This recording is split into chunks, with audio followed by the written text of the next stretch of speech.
The halls of the northern palace had not yet recovered from the echo of King Aldric's fall. The golden crown still rested where it had slipped from his hand, untouched, as if the entire kingdom was afraid to claim it. The torches along the walls flickered restlessly, throwing long shadows that seemed to whisper secrets of betrayal. The scent of wine still lingered in the air, mixed with the bitterness of poison, a cruel reminder that a king's heart had been stilled not by the sword of an enemy, but by treachery from within. Prince Kael stood before the fallen crown, his hands trembling not with fear, but with the weight of a vow forming within his heart. The murmurs of the courtiers buzzed around him like restless bees, each whisper a dagger piercing deeper into his chest.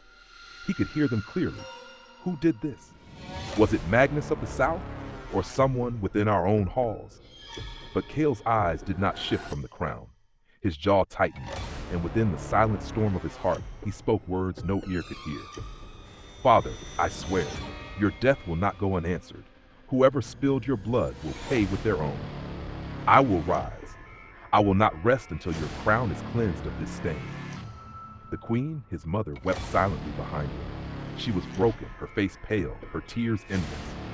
To her, Aldric had been not only a king, but a companion, a protector, a man who carried both crown and heart with equal strength. Now she had only her son, who had in a single night transformed from a boy into the heir of vengeance. That night, the Northern Council gathered in the throne hall. The great nobles and lords of the North sat in heavy silence. The crown still lay upon the stone floor, and none dared lift it. The eldest of the counselors spoke, his voice hoarse. The king is gone. The North is shaking, but the realm must not be left leaderless. The crown must rise again. All eyes turned to Kael.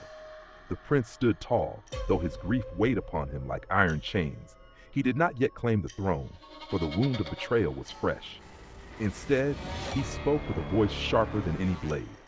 The North has not lost its king.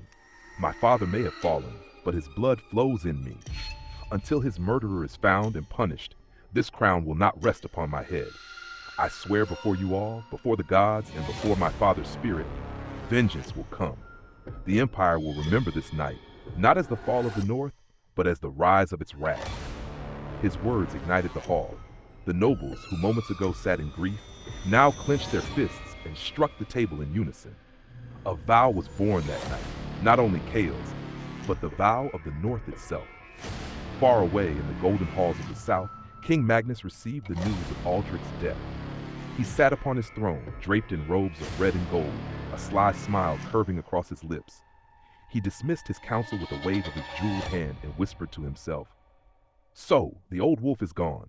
The North will tear itself apart in mourning, and the boy will drown in his grief. And while they bleed, I will rise."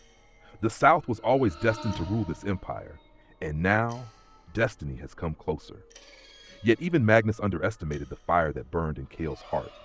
The days that followed were heavy with suspicion. Whispers filled the North. Some believed a southern hand had poured the poison.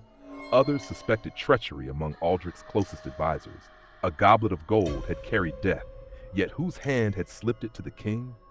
Kael walked the palace halls each night, the weight of questions pressing upon him. Loyal guards swore to uncover the truth, but loyalty was a fragile thing in a time when gold bought silence and fear sharpened betrayal. It was during one of those nights, standing at the very window from which his father once gazed upon the kingdom, that Kael made his second vow. His voice, low and steady, echoed only to himself and the stars. "I will not wait for the truth to find me. I will hunt it down. If Magnus thinks me a boy blinded by grief, he is mistaken. The North shall not bow. The South shall tremble." The queen urged caution, pleading with him to